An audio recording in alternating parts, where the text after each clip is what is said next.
shunaqa mehnatsevar bo'lganmi?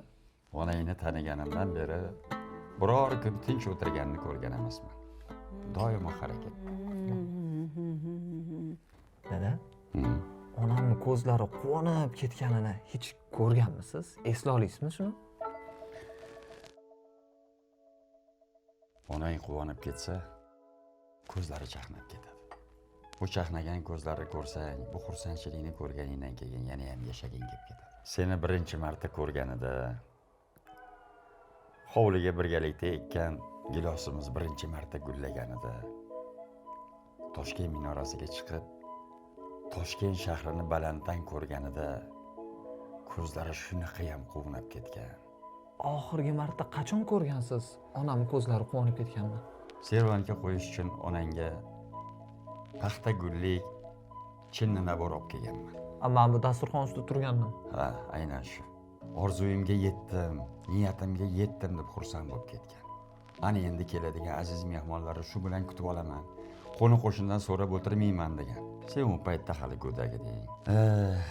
Mana shu quvonchli ko'zlarni yana bir marta ko'rish uchun hamma narsaga tayyorman. Mana shu quvonchli ko'zlarni yana bir marta ko'rish hamma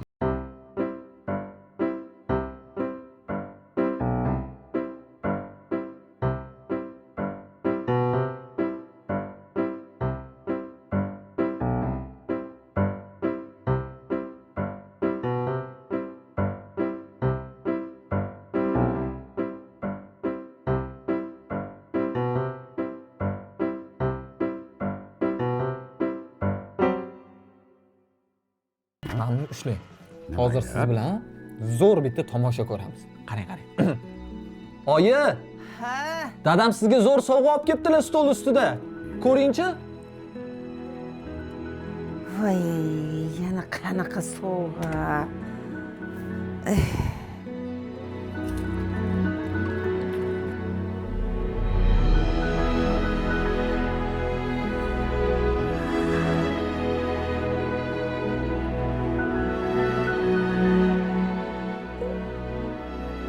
Bu hammasi menga.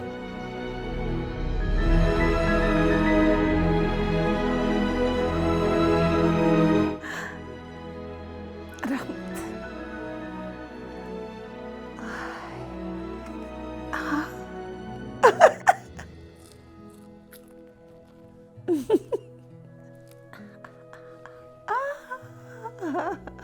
Aslanam. Onamni ko'zlari quvonchga to'lsa, juda chiroyli bo'lib ketar ekan.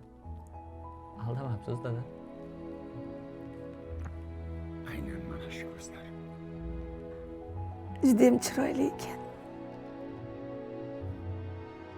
Rahmat.